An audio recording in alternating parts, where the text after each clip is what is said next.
You're listening to Stellar Success, Leveling Up for Medical Pros with Dr. Tudor Francu. Join us as we explore how medical professionals can achieve stellar success in all areas of life. It's time to level up. Dr. Kogan, thanks for coming. My pleasure. Lovely to be here.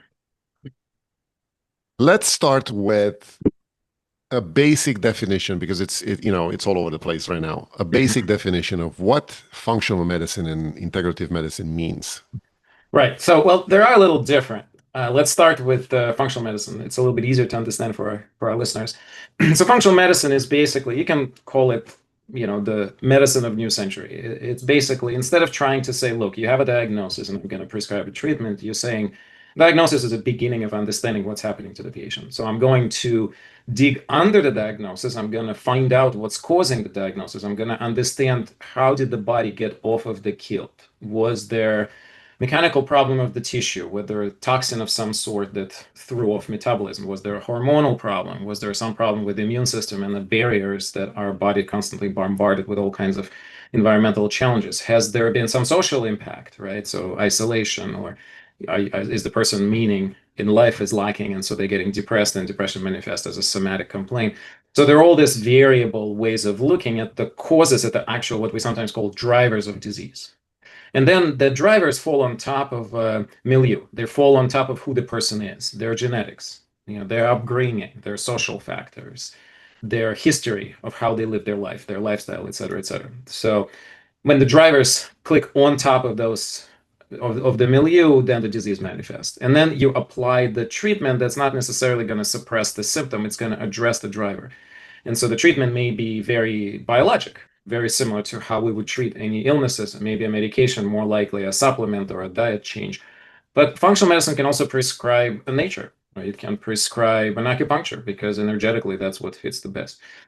But generally, we think of functional medicine as very in line with the way allopathic approach is, which is there is a biochemical disturbance that we're going to manage with not a drug, but much more body approved, so to speak, method. So instead of giving a hard treatment that's going to suppress the symptom, we're going to gently support what is lacking. We may give a nutrient, or we may modify some biochemical pathway where we'll give an intervention that's based specifically on that biochemistry. That's why it's often some kind of a supplement or nutritional approach, because we're not modifying. The pills don't have place to play in there, right? I mean, the pill for every ill is incorrect in the sense that body doesn't need any pills. There's no lack of, we don't have a deficiency of antidepressants, right? We have a crisis of meaning, or we have methylation defect, or we have some lack of particular nutrient that's required to make the right hormones or the right neurotransmitters. So that's the functional medicine. So functional medicine, in essence, addresses root causes of the problem. The integrative medicine takes a lot of similar approaches, but integrative medicine says something a little bit different. It says, look, yes, we can get away and let the nature heal, but there's been thousands and thousands of cultural approaches over thousands and thousands of years, and we're going to honor everything. We're going to make sure everything's evidence-based. We don't want to take some voodoo approach, although, believe me or not, but the voodoo actually have some evidence. But we're not going to take the approach that is completely unevidenced. We will check that it is evidence, but we're not going to necessarily care whether the treatment comes in when we understand fully how it works or not. If it's been around forever, we're going to integrate it, and we're going to integrate it together with whatever else is happening with the patient's healthcare. So we may integrate it on top of existing medication. We may integrate it in addition to some psychotherapy or cognitive behavioral therapy or whatever the patient is getting. And so integrative is really you integrate it with, right? So you add this holistic or natural approaches on top of the standard of care. The functional medicine literally claims that it can replace quite often the standard of care, and I agree with that. I have seen thousands of patients that I was able to get them off of pills onto a much better approach that actually literally was not just suppressing and putting the disease into remission, but curing them. In fact, it's a really critical point. In integrative and functional, and they're similar in that sense, we can cure illnesses. We can literally get rid of the problem to begin with. In the standard of care, you cannot cure rheumatoid arthritis. You cannot cure diabetes. You cannot cure ulcerative colitis. You can cure cancer. You can cure some, but a lot of the chronic illnesses that's supposed to go into remission, remember, remission is not a cure. Remission is you simply gave a treatment that put disease at bay, no symptoms. But if you take that treatment away, the disease will come back. And that's the fallacy of a modern approach right now. I think the failure of our current healthcare system has nothing to do with necessarily understanding of pathology or understanding of disease processes. It's simply that we chose to stop at diagnosis. And integrative and functional medicine said we're not stopping at diagnosis. Diagnosis is the first step of understanding what's happening with the patient. After the diagnosis, you go under, you dig deeper, you get the answers of why the person got the diagnosis. So the critical questions become why? Why this person? Why the two seemingly completely similar people, one will get long COVID, for example, and one will not? The current healthcare system has no answers. Well, they will say genetics, or okay, well, that doesn't help you to manage the patient. But we dig under, and half of our long COVID patients have mold toxicity. Another 20% had mercury toxicity. Another, etc. So you're starting going under, and you're realizing ultimately, typically, any one individual may have upwards of 10 or 12 different drivers, or maybe even 30 drivers. If in case of Alzheimer's disease, we think there are like 50 drivers before the disease manifests clinically. So the processes have been kind of gradually building up. Person doesn't notice them most of the time, and then suddenly they show up as a symptom. But we think that we can give one drug, or that we can do one surgery, or that's the fallacy of a modern approach. Is we're in 2025, where we understand that genetics opened up the whole pathway of understanding the complexity of drivers of diseases, and yet we're still stuck in this model. Let's find one single approach. It's outdated. And even drug companies beginning to realize, wait a second, we probably should be coming up with multitudes of different pathways treated simultaneously. In case of Alzheimer's, it's the easiest example, because even drug companies saying, forget it, like we dramatically failed at reversing the disease, and even largest Alzheimer's associations in the world saying enough of single drug approach. We have to start creating complex treatments that address multitudes of pathology drivers simultaneously. So that's the integrative and functional, the future of it. I think, in my opinion, that is the only future of medicine. I don't believe that allopathy as is going to be able to move forward and handle healthcare. It will keep handling acute care, but not the chronic care. Yeah, this is an interesting discussion because, and I wanted to ask you, how did you get into this specific field? But before I do that, I want to talk to you a little bit about the fact that, like you said, the allopathic medicine is something that treats a symptom. And, historically, medicine was based on natural products. Nobody, 5,000 years ago created any any pill, right? They didn't have that capability. They based themselves on treatment with plants, with natural things found everywhere, different soil, different rocks, different types of things. So now we're kind of going back to that approach, but nobody is teaching anything like this. Like I You're right. I remember being in medical school, and genetics was introduced into the curriculum. And it was something so new for everybody, that nobody knew how to apply that. And now it's all about genetics. We decoded the genome. We know exactly, most of the diseases, where they're coming from. So how do you approach this from an educational point of view?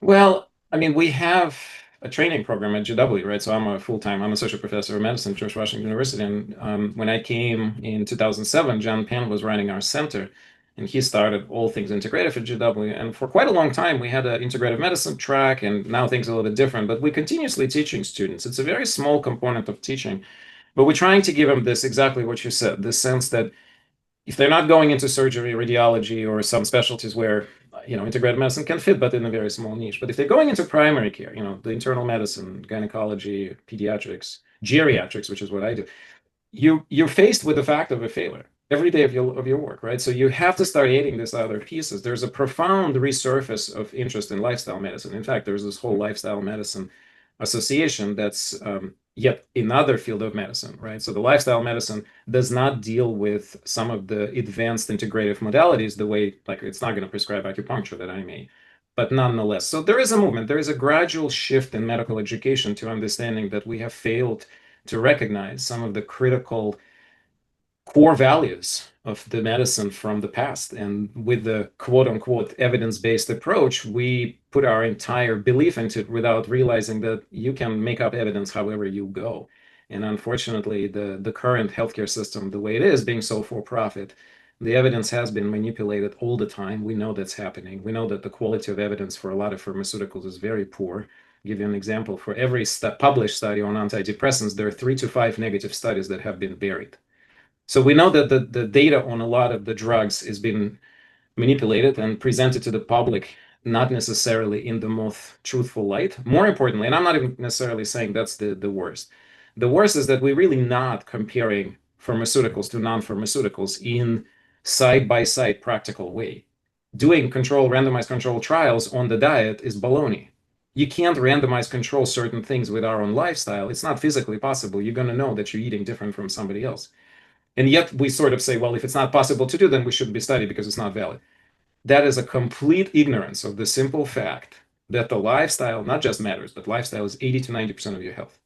So if you get sick, only 20% should be done with medicine, and 80 to 90% should be done by modifying lifestyle, engaging in a variety of social factors, fixing things that led to the disease in the first place. And as I said, many of them have nothing to do with health at all. They're often social factors, traumas, social determinants of health.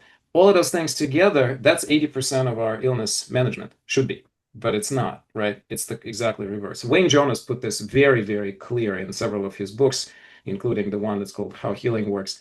And he's very elegant in showing the data. The data has been around for like 30 years. So it's all, the data on all these facts is pretty old, and yet it's still ignored.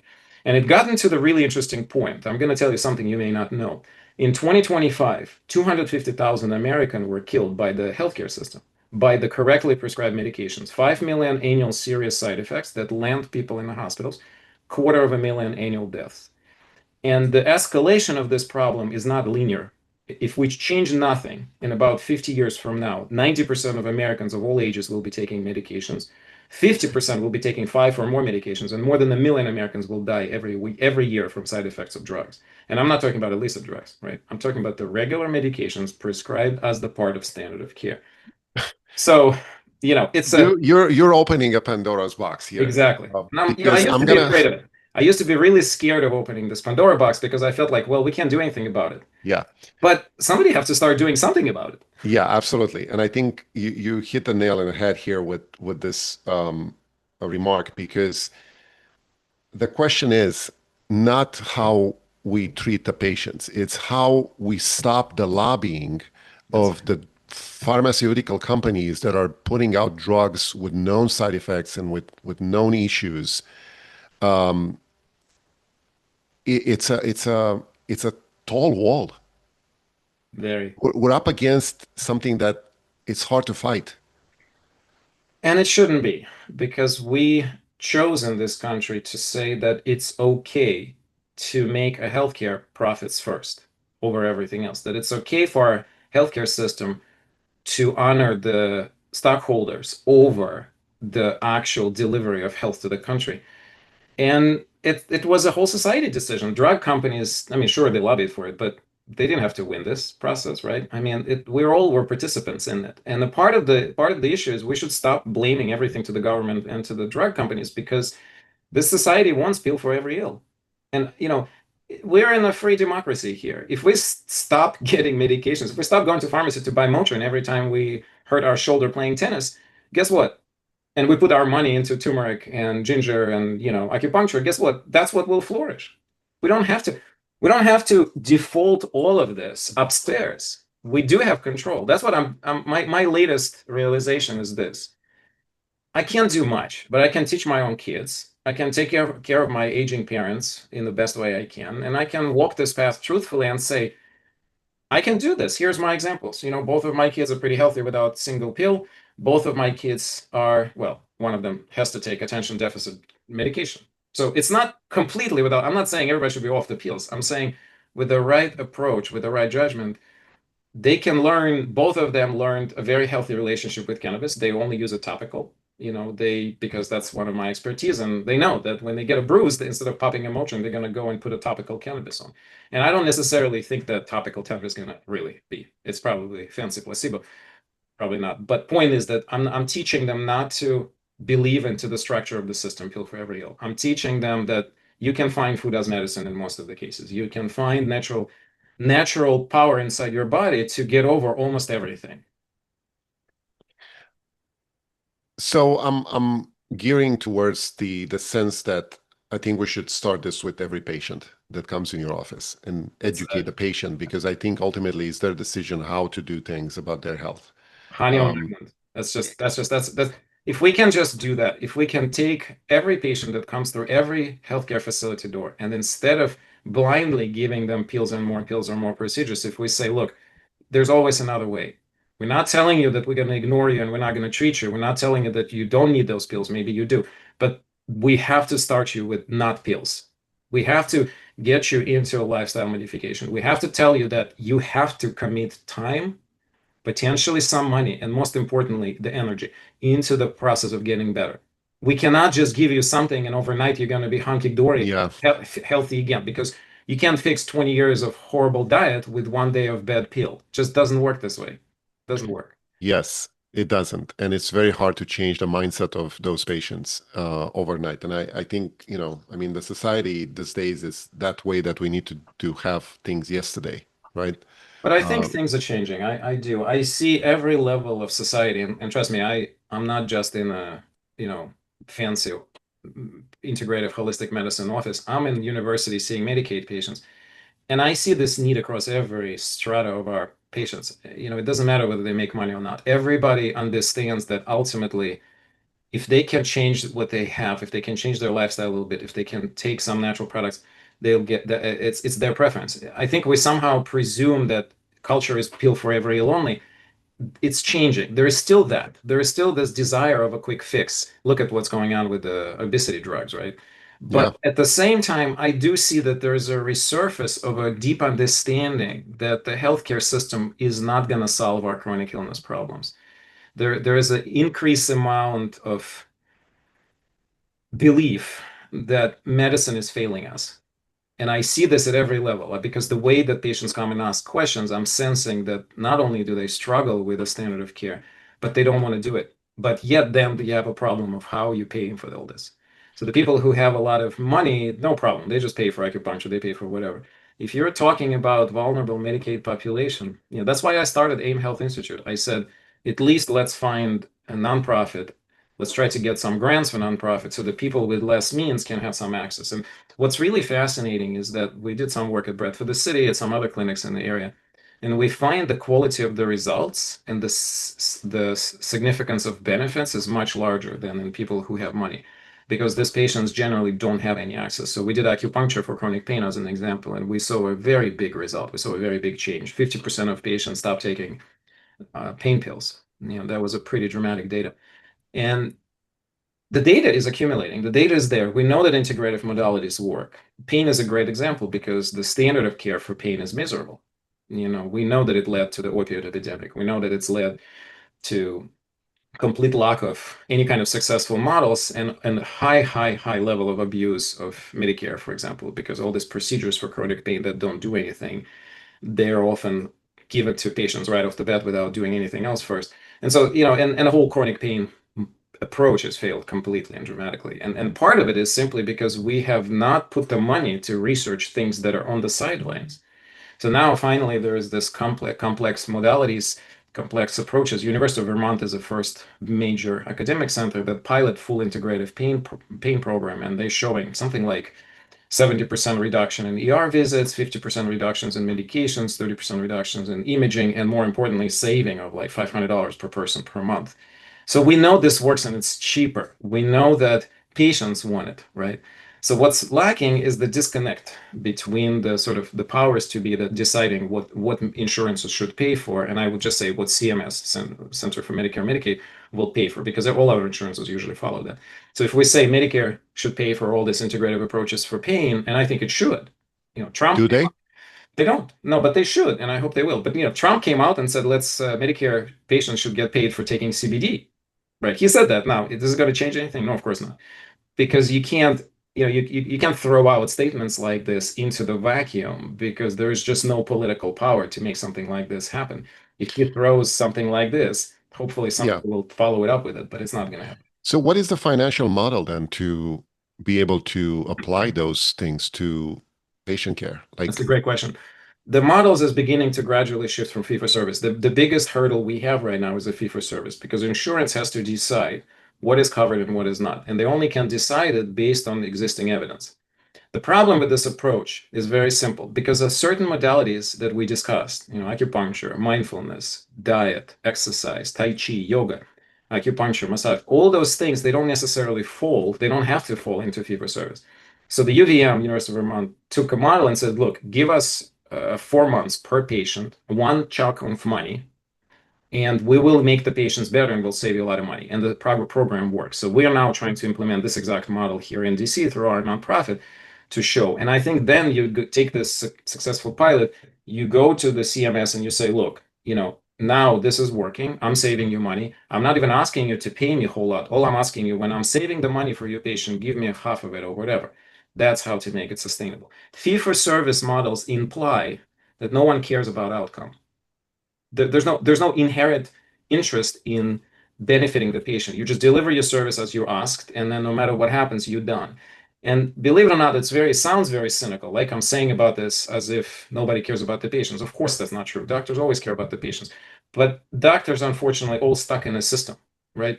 When I work in a large institution, most of the time they ask me to catch up with my billing, not with improving care of my patients, right? And that's just because the way the structure is built. There's no other way to do this, but there is. If we stop paying fee for service, if we give per person per year to manage, you can think of this already exists in the country. The VA model is such. Now, is VA system better? Not necessarily, and I don't want to go there.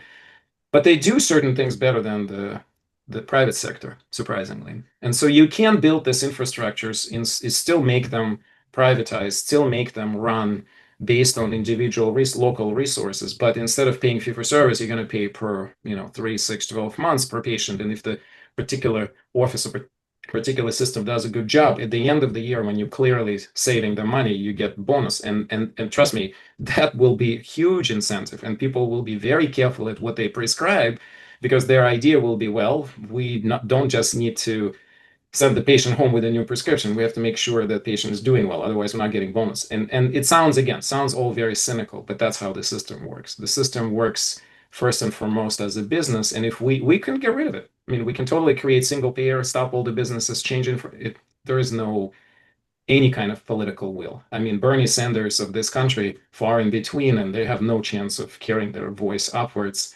regardless of what I think. It doesn't matter what I think. I'm in it. I'm in trenches, and I see the difference in how things can be managed. I'm very realistic about the future here, never being socialized medicine. I think it's a utopia for this country. And I think we can still do really, really well without it.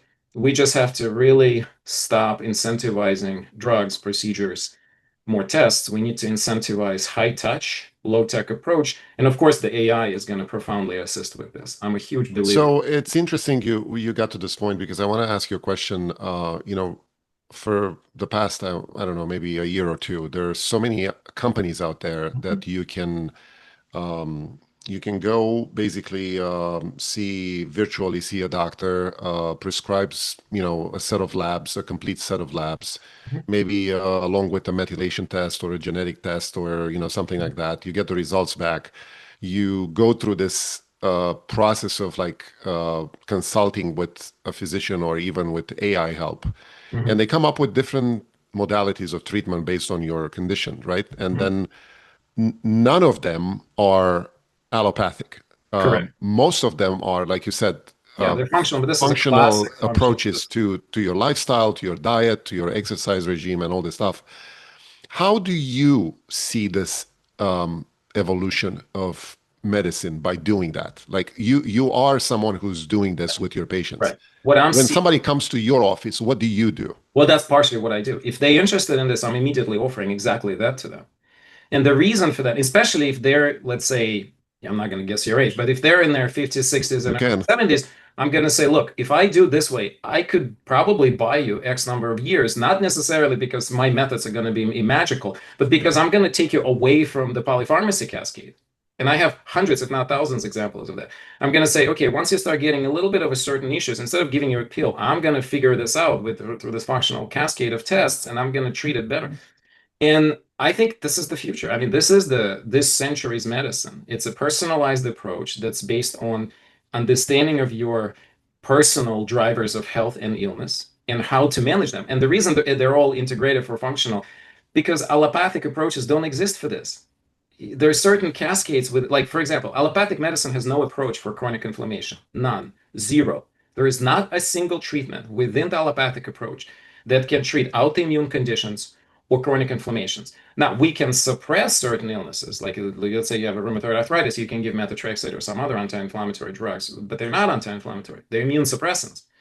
So if you generally look at general inflammatory response, we don't have drugs that can safely regulate inflammation down with no side effects, like, say, turmeric or Mediterranean diet or plant-based diet would. We don't. And so that's why all of these treatments end up gravitating toward what we define as integrative. But I'm going to challenge the term. I don't like this term. The term implies that we're integrating this into something else. I say this should be the primary medicine. The pills should be integrated on top when this approach fails. But that's not what we currently do, right? So, but again, I think functional medicine is moving pretty fast. I think people who have money willing to buy it. I mean, it's one of the most common reasons why people call my clinic. They want the functional medicine. Yeah, this is a way to, I would say, financially discriminate the treatment, because there's people that can afford this and the That's people right. that cannot afford this. And as long as the insurance doesn't cover any of those treatments, we are basically left with a bunch of like chronic diseases that cannot be treated. And usually the financial status of a patient, most of the time indicates that you don't have to deal with like a medical disaster, right? So let's say somebody comes to you with diabetes, hypertension, Alzheimer, all these other, chronic conditions. What can you do? What can you actually change on the first line? Believe it or not, in more than 50% of cases, I can completely reverse all these conditions, all of them. And it wouldn't even take a lot of time and effort if the patient has resources, support at home, because often you bring the patient like this to the clinic. If they have no caregiver, I'm not even going to start conversation, because it's unrealistic for me to expect them to change everything in their lifestyle, to revive and redo all of it. But you can, and you are. I mean, Dale Bredesen, if you've been following his work, they just finished randomized control trial on their approach. And I obviously can't disclose the result, but results are going to be dramatic. And this is not the argument point anymore. The first uncontrolled trial showed 84% of patients reverse their Alzheimer's disease. With the control settings, we'll have to see when the data comes out. But long story short, there is not a single disease at this point that our integrative approach cannot profoundly impact. I would tell the patients, even if you're on hospice, I can dramatically improve quality of your life and get you off of some pills and make you feel better. Now, of course, I'm not going to probably reverse the sort of the dying process, and I'm not. There's also a lot of philosophical questions come along. My first reversal of Alzheimer's disease was in an 89-year-old former Army veteran, and he was very high up. He had over 200 people at some point working under him. So we reversed him. About 6 months into the process of the treatment, his memory returned. And guess what? He's got profoundly depressed because we didn't give him a framework where to come back to, right? His wife took over taking finances. His wife was managing household. All his friends left because they thought that he's going down. So now this guy comes back and all he has is his wife and the house and no tasks. And imagine he used to run a branch of FBI, in essence, on his peak. And suddenly he finds himself being an old man in the middle of nowhere and no friends and nothing to do. And at least he had a blessing of cognitive impairment not to think about it. And now we give it back to him. Well, guess what? He got really profoundly depressed and we never improved that. So we're also ethically obliged not only to start managing diseases integratively, but tell to the public there is also a big philosophical piece, right?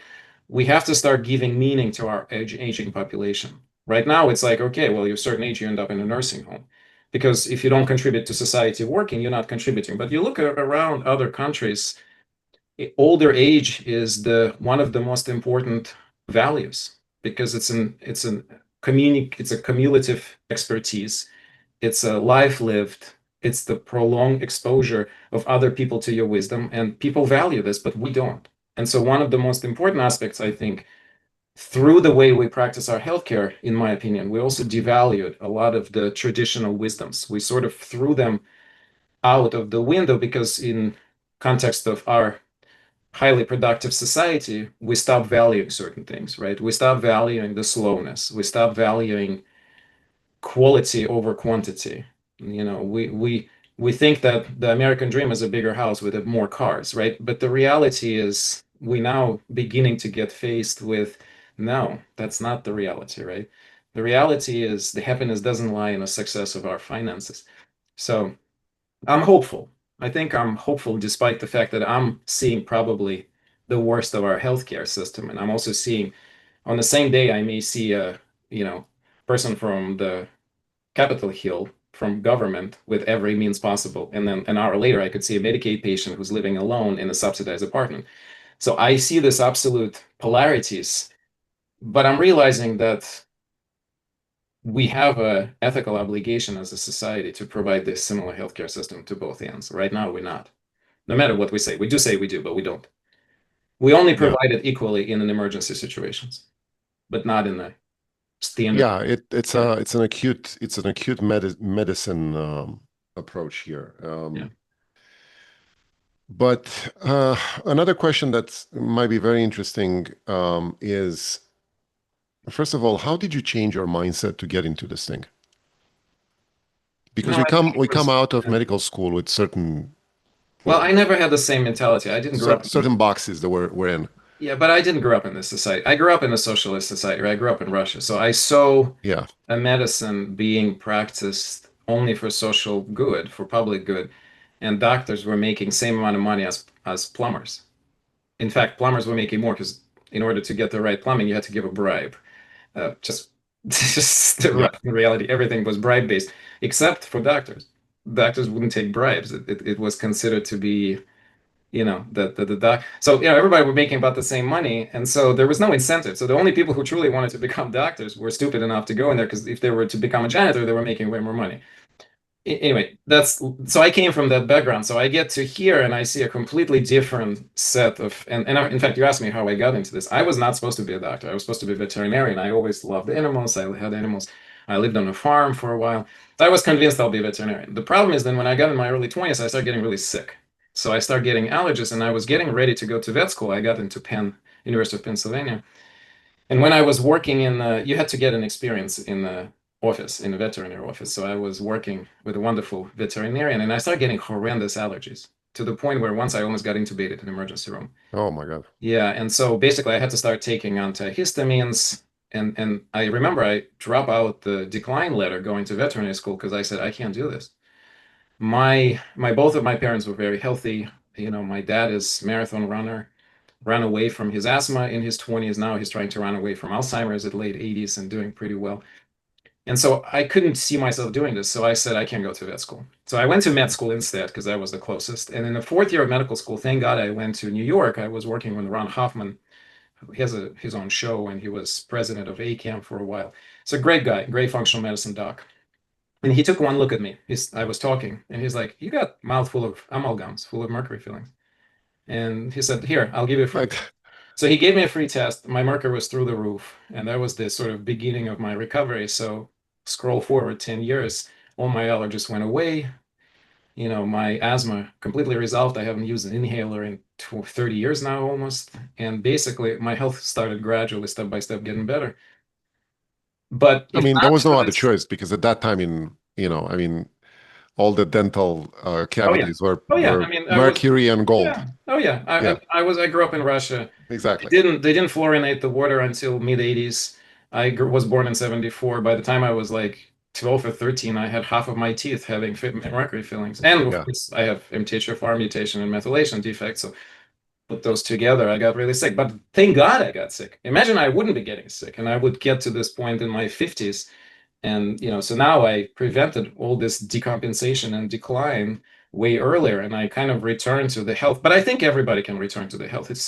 There is points of no return in certain conditions, but they are probably further out than most people think. So I yeah, I often tell the patients, look, you come to see me, I'm going to treat you. I'm not going to promise you the outcomes, but I know where your problems are, and I'm going to try to reverse them, and then together we'll see where you land. yeah, With Alzheimer's, it's amazing because I'm not seeing a lot of older, advanced Alzheimer's patients getting better, but I see them freezing in progression. I see a month ago, I saw a woman after about 3 years of not seeing her. She's 95 right now. I saw her 4 years ago. I put her on a couple of supplements, Mediterranean diet, and instead of prescribing tranquilizer for her agitation, I prescribed her cannabis. She's still alive. She's doing better than 4 years ago. Family is amazed. Family burned through the money. Now they had to pull her out of assisted living, bring her back home because they were expecting she's going to die in a year. But now 5 years later, she's still doing well. She's not progressing. So we know that this works. What we don't know, how to compare that in large scale to the standard of care. And that's what has to be done. I think what has to be done, clinic like mine has to have a federal grant to assess everything, right? And say, look, your patient's doing amazingly better. Why? And how can we reciprocate this and expand to the whole country? Yeah. With the experience you got, the knowledge and the exposure up to this point, if you would look back to yourself when you were young, what kind of advice would you give to yourself? Don't put the fillings in the first place. But then I wouldn't be today here. I wouldn't be here today, right? The only thing I would say, put more work into personal health and make my life an example for others. I walked away from it in my early 20s. Because the medical training was so brutal, I had to sacrifice certain aspects of things I love to do that were critical for my health. And now in my early 50s, I'm bringing everything step by step back. I love Peter Attia's 60 Minute. Getting older has to be like a marathon training. It's like a race training. You have to dedicate a lot of time, particularly. It doesn't have to be very expensive. That's misunderstanding. People like Attia or Johnson spending millions of dollars on their own health, we don't have to do that. I believe that that's actually completely unnecessary. I think most of the core principles of healthy living don't have to be exuberantly expensive. Monitoring of a lot of things does not have to be there. Getting full body MRI is completely unnecessary. And if we only start early, so if I were to go back, I'd say the moment I got diagnosed with mercury toxicity, I should have taken it a lot more seriously. Instead of keep concentrating on my career, I should have concentrated on my health and my family a bit more. But that's actually I wouldn't change anything else. I would still do the same, but I would invest more time and effort into teaching everyone around me the way I'm doing it, and put more effort into my own. That's why I love Peter Attia, because that's what he did. He basically said, screw everything. I'm not happy with where I am. My mental health is horrible. I need to get better. So, he had a different push, right? It reminds me of the shamanic cultures. In shamanic cultures, if you don't get sick, they make you sick. If you want to be a healer, you have to get sick. Yeah.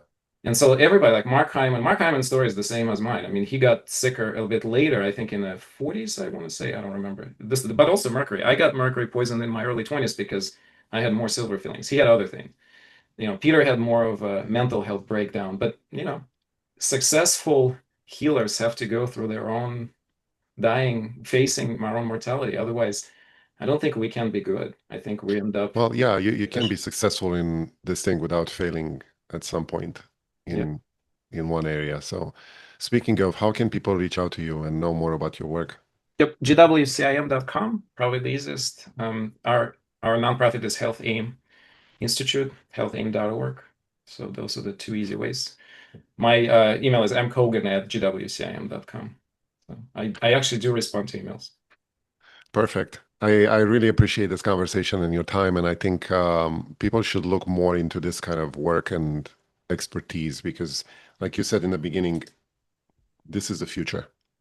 I will also say sign up to my YouTube, because what I do is I put little key pieces of this information on my YouTube simply because I like YouTube platform and it's free. So often instead of counseling patient on something, I would give them a link to the video because it saves me time and it's better because I can have explanations in much more depth, and they can simply, and that's also screens out people who care and who don't, right? If they start following me and engaging, I know that they're really putting the time and effort in to get better. That's also quite important. So it's Dr. Misha Kogan, and I'm on YouTube. I'm on YouTube, Instagram, Facebook, and now my 15-year-old took over now we're doing TikTok. So we're calling it the father and son TikTok. So we'll see how that goes. Awesome. It's a totally pleasure talking to you. Such a great questions. Thank you so much. We have to get together. Are you a busy medical professional striving to excel in life and work? Stellar Success Podcast brings you the habits and insights of top leaders in medicine and beyond. Discover strategies for balance, growth, and fulfillment in every episode. Follow us on Instagram at Stellar Success Podcast for daily inspiration. Start your journey to success today. Subscribe to the YouTube channel now.